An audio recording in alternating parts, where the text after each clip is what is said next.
연예계가 대한민국에서 양극화가 가장 극심한 업종 중 하나라는 건 이제는 언론 보도를 통해 귀에 못이 박히도록 들으셨을 겁니다.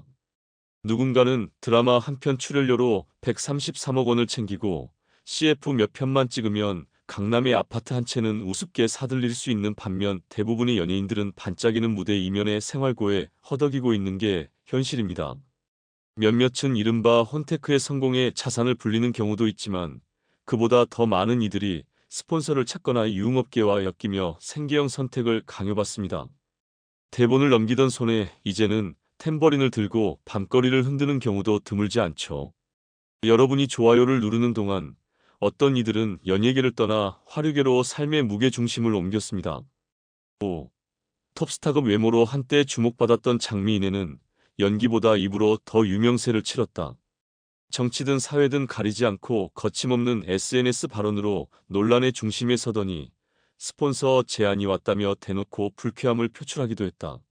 사실 여부를 떠나 본인의 소신 하나만큼은 고집스럽게 지켜온 인물이라는 평도 있었다. 그러던 그녀가 어느 날 노현동의 고급 유흥업소 일명 텐프로에 출근 중이라는 보도가 터졌다. 기사에 따르면 장미인에는 매일 나오는 건 아니지만 일주일에 두세 번은 얼굴을 비추며 일하고 있었고 VIP 손님들 사이에서 워낙 인기가 높아 예약조차 어려운 수준이라는 전언이었다. 더 흥미로운 건 그녀가 여전히 배우라는 자존심을 버리지 않았다는 점이다.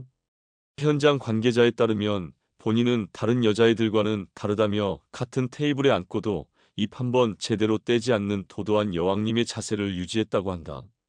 보도가 나가자 장미인에는 사실무근이라며 격앙된 반응을 보였고 보도한 매체를 고소하겠다며 법적 대응을 예고했다.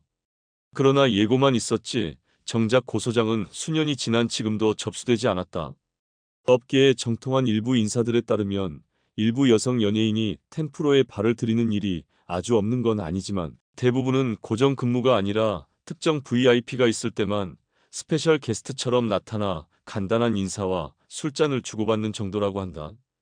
결국 장미인애가 상주 직원이었는지 혹은 귀빈 전용 특별 출연자였는지는 아무도 확신할 수 없다. 다만 확실한 건 화려한 무대보다 네온사인이 더 어울렸는지 기상캐스터보다 화류계가 더 오래 그녀의 이력을 장식하고 있다는 점이다. 4. 그 대표적인 인물이 바로 걸그룹보다는 화류계를 택한 네이처의 하루입니다. 2018년에 데뷔한 다국적 걸그룹 네이처는 한국인 7명, 중국인 1명, 일본인 1명으로 구성되었고 하루는 일본 볼룸댄스 국가대표 출신이라는 화려한 이력을 자랑하며 단 4개월 만에 초고속으로 데뷔에 성공했습니다. 그녀의 부드러우면서도 강렬한 춤선은 팬들의 사랑을 받기 충분했죠. 하지만 2024년 4월 일본의 한 유흥업소 SNS 영상에 하루와 닮은 인물이 접대원으로 등장하면서 논란은 걷잡을 수 없이 번졌습니다. 영상 속 여성은 사쿠라라는 이름을 사용했지만 K-팝 아이돌로 6년 활동했고 화류계는 이제 막 3개월 차다라고 자신을 소개하며 의심을 증폭시켰습니다. 결정적으로 그 영상에는 네이처 하루의 사진이 등장했고 생일까지 2월 21일로 일치하자 사칭 논란은 곧 본인 확인으로 바뀌게 됩니다. 그 이후 하루는 3개월이나 침묵한 끝에 자신의 SNS에 댄스 스튜디오를 차리기 위한 잠깐의 선택이었다며 억울함을 호소하는 사과문을 게재했습니다. 그러나 결과적으로 그녀의 선택은 그녀가 속한 그룹의 해체로 이어졌습니다. 그나마 다행이라 해야 할까요? 그녀가 일한 곳은 신체 접촉 없이 대화만 나누는 건전 유흥업소였다고 하네요. 그렇다 해도 결국 어떤 선택이었든 걸그룹 연습생 시절보다 유흥업계가 더 현실적인 생존 방식이었다는 건 부정할 수 없는 사실입니다. 3. 연습생 신분에 불과했지만 한서희만큼 연예계 곳곳에 얼굴을 들이미는 인물도 드물다. 데뷔 준비는커녕 연습조차 제대로 하지 않은 상황에서도 그녀는 연애든 사건이든 반드시 이름을 올리는 단골 캐스트였다. 그 이유는 단순했다. 돈 많고 유명한 사람들만 드나드는 고급 멤버십 룸살롱, 이른바 텐프로에서 일해왔다는 사실이 밝혀졌기 때문이다. 아이돌 그룹 빅뱅의 탑, 아이콘의 비아이 등 특히 YG 엔터테인먼트 소속 연예인들과 유난히 자주 얽히며 결국 연예계의 저격수라는 비아냥 섞인 별명까지 얻었다. 심지어 YG의 수장이었던 양현석마저 그녀와 관련된 논란에서 자유롭지 못했으니 그녀가 지닌 파멸적 매력이 얼마나 치명적이었는지 짐작할 만하다. 연습생 시절에는 여러 기획사에서 러브콜을 받았고 실제로 플레디스와 젤리피쉬를 오가며 데뷔 직전까지 간 이력이 있지만 결국 그녀가 선택한 길은 다르다. 우연히 나간 템프로에서 단 3시간 앉아 있었을 뿐인데 200만 원을 현금으로 손에 쥐고 나서야 자신이 갈 길이 무엇인지 확신했다고 한다. 과거 서바이벌 프로그램에서 보여준 순수한 이미지 따위는 이제 흔적조차 찾기 어렵고 한때 대중이 응원했던 가능성은 스스로 내던졌다. 이쯤 되면 연예계보다는 화류계를 본업으로 삼은 장미 인생이라 불러도 무방할 것이다. 대표작 하나 없이 인지도만 높다는 점이 그 선택의 무게를 말해준다. 한나경의 출발점은 의심받는 업소 출신이 아니라 애초에 자발적으로 화려한 조명 아래로 걸어 들어간 쪽에 더 가깝다. 성형으로 재탄생한 외모를 무기 삼아 영화 전망 좋은 집에서 대담한 노출을 선보였지만 정작 대중의 관심은 연기력보다 청룡영화제에서 벌인 기행으로 더 집중됐다. 그 이후 작품 처음엔 다 그래를 통해 다시 한번 성형미인의 자산을 꺼내들었지만 이미 본 얼굴에 대한 대중의 반응은 시큰둥했다.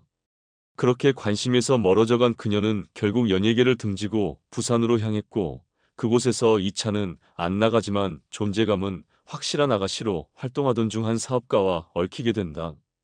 그녀는 몸은 팔지 않아도 스폰은 감사히 받는다는 원칙 아래 움직였고 사업가는 그런 그녀에게 빠져들어 한 달에 3번꼴로 출장이란 명목으로 부산을 들락날락했다. 그렇게 시작된 건 두 집 살림이었고 한쪽엔 아내, 다른 한쪽엔 한나경이 있었다. 하지만 비밀은 오래가지 않았다. 출장에서 돌아온 남편의 쇼핑백 속에서 낯선 긴 머리카락이 발견됐고 샤워 후 그의 등에 남겨진 손톱 자국이 덮고 있던 의심을 폭발시켰다.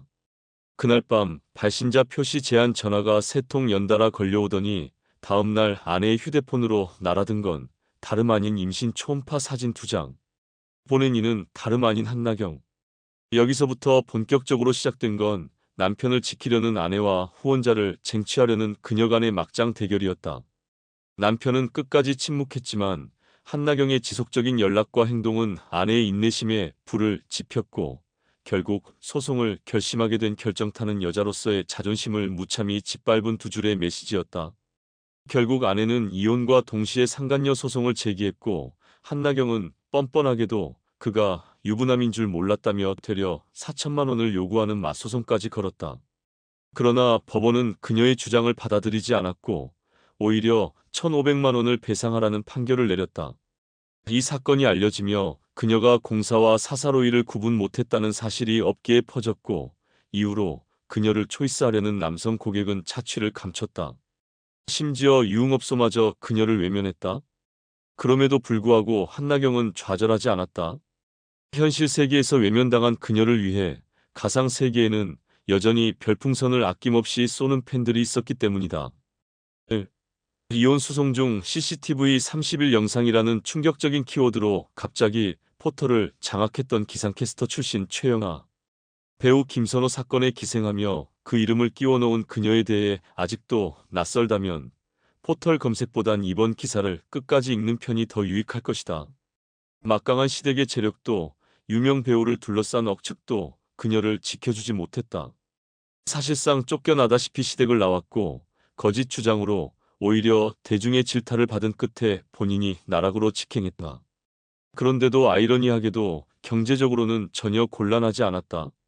이유는 간단하다. 제주도 오피스텔 제공의 생활비까지 챙겨주는 스폰서 아저씨가 있었기 때문이다. 그녀는 그런 든든한 지원 아래 풍족하게 시간을 보내며 조용히 잊혀지길 기다리고 있었다. 그러나 평화는 길지 않았다.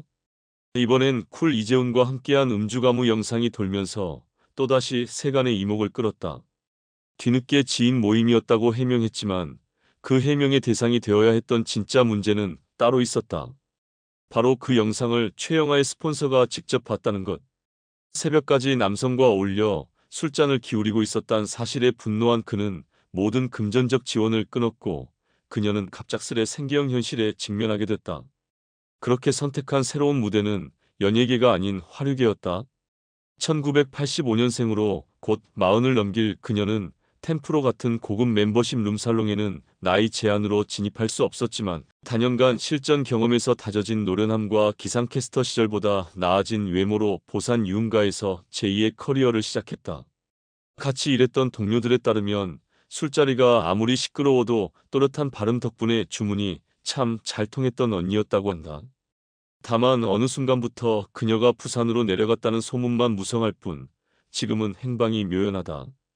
결국 배우를 꿈꾸던 소녀는 화려한 조명 대신 어둠 속의 조명을 선택했던 셈이다. 이번 이야기는 여기까지다.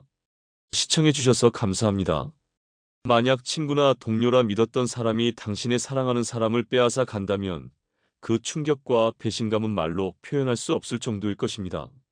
하늘이 무너지고 절망에 빠지는 기분이 들기까지 할 텐데요. 이러한 일들은 연예계에서도 끊임없이 발생하고 있는 현실입니다. 전혀 예상치 못한 상황에서 어제까지 함께 웃고 떠들던 친구가 오늘은 적이 되어버리는 기막힌 일이 벌어지기도 합니다. 친한 후배의 여자친구를 빼앗아 놓고 방송에 나와서 자랑스럽게 떠드는 인성 쓰레기 연예인 TOP4를 소개합니다. 4위는 유영석입니다. 유영석은 1988년 가수로 데뷔한 후 네모의 꿈과 세상에 그댈 속일지라도 등의 히트곡을 발표하며 1990년대와 2000년대 초반 전성기를 누렸습니다. 1965년생인 그는 당시 절친한 후배인 김건모와 매우 가까운 사이였으며 김건모는 유영석보다 3살 어린 후배였지만 두 사람은 매우 친밀한 관계를 유지했습니다. 그 당시 김건모는 한 여자와 좋은 관계를 맺고 있었는데 오늘날 술을 즐긴다는 이미지와 달리 당시 김건모는 술을 거의 마시지 않았고 주량도 매우 약했다고 합니다. 어느 날 김건모는 그의 썸녀와 유영석과 함께 만나게 되었고 우연히 피아노가 있는 곳에서 자리를 같이 하게 되었습니다. 김건모는 술을 조금 마시고는 졸려서 잠들었고 그 틈을 타 유영석은 그의 뛰어난 피아노 실력을 발휘하며 썸녀에게 매력을 어필했습니다. 당시 유영석은 이미 3층짜리 집에서 살 정도로 부유했으며 김건모의 썸녀를 집으로 초대해 결국 관계를 맺게 되었습니다. 이 사실을 알게 된 김건모는 크게 당황하고 충격을 받으며 작곡가 김창완에게 이 일을 털어놓았습니다. 김창완은 이를 바탕으로 노래를 만들자고 제안했고 그것이 바로 잘못된 만남이 탄생하게 된 계기였습니다. 이 노래는 1995년 김건모의 3집 앨범에 수록되어 발표되었고 폭발적인 인기를 끌며 김건모는 국민 가수로 자리 잡았습니다. 이 앨범은 186만 장을 팔며 큰 성공을 거두었습니다. 유영석은 김건모의 썸녀와 잠시 사귀었지만 2달 만에 관계가 끝났고 이후에도 두 사람은 여전히 가까운 관계를 유지하고 있습니다. 몇 년 전 SBS 미운 오리 새끼에 출연한 김건모는 이 일을 다시 언급하며 자신의 절친에게 여자를 빼앗긴 상황을 용서한 모습을 보여주었는데 그 태도는 정말 대단하다고 느꼈습니다. 3위는 고영욱입니다. 고영욱은 1994년 그룹 룰라로 데뷔하며 화려한 전성기를 맞았습니다. 당시 룰라는 많은 히트곡을 발표하며 대중의 큰 사랑을 받았고 고영욱은 예능 프로그램 패널로도 자주 등장하며 꾸준한 활동을 이어갔습니다. 그러나 그의 유명세와는 별개로 개인적인 문제로 또다시 논란의 중심에 서게 되었는데 그 이유는 다름 아닌 여자 문제였습니다. 2011년 3월 고영욱은 SBS 강심장에 출연했을 때 엠블랙 출신의 이준과 함께 패널로 나섰습니다. 이준은 그 자리에서 자신이 첫사랑과 관련된 충격적인 비밀을 공개했는데 그 비밀의 주인공이 바로 고영욱이었다는 것입니다. 이준은 첫사랑의 휴대폰에서 고영욱의 이름을 발견했다고 말하며 그의 여자친구가 고영욱과 연락을 주고받은 사실을 고백했습니다. 이준은 결국 그 일로 인해 여자친구와 싸우고 헤어졌다고 밝혔습니다.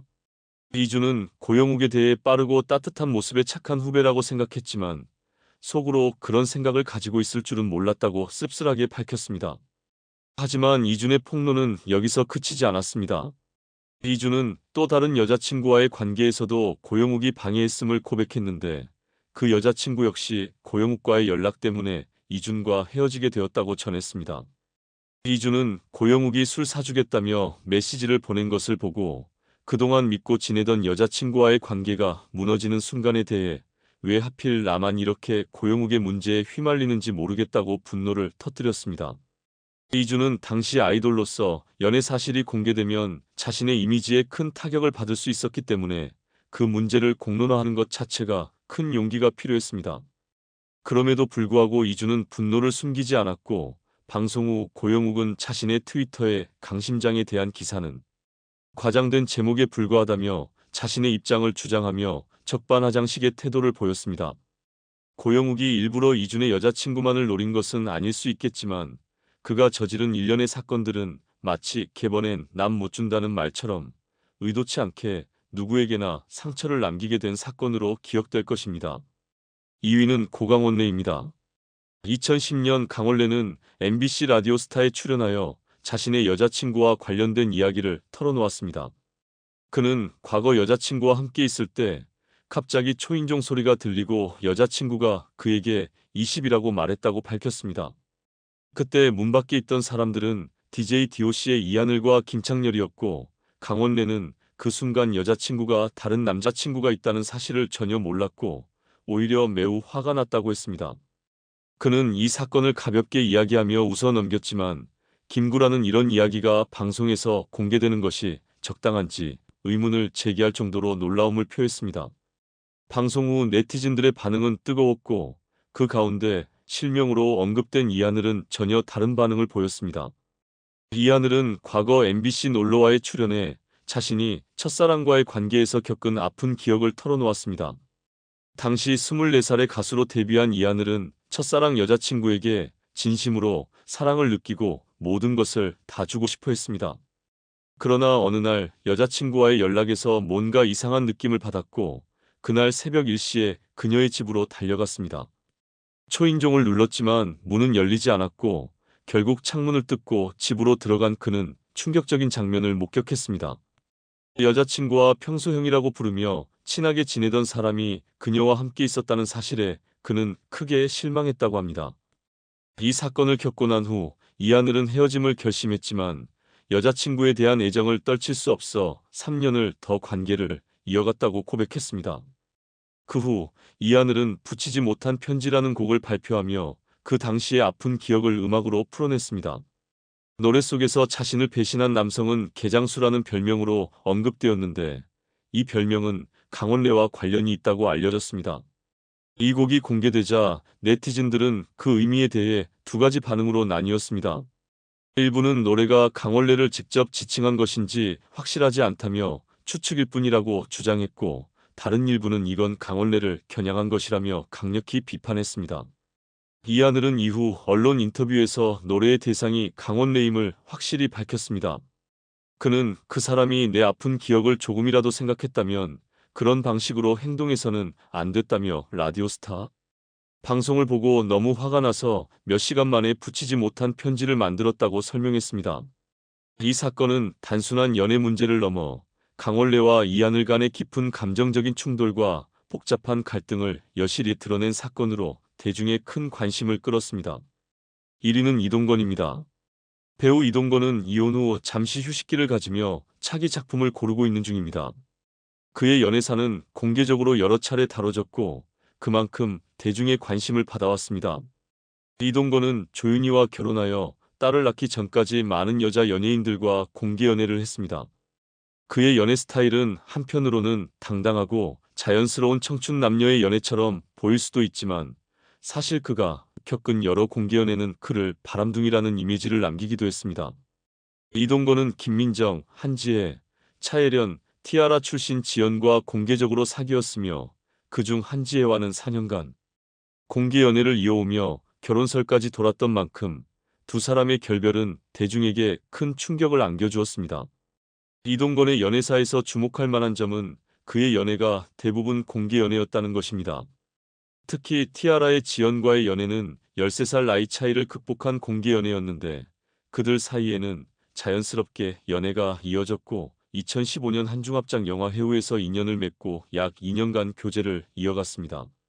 하지만 2017년 바쁜 스케줄 탓에 서로 자연스럽게 헤어졌다고 밝혔습니다.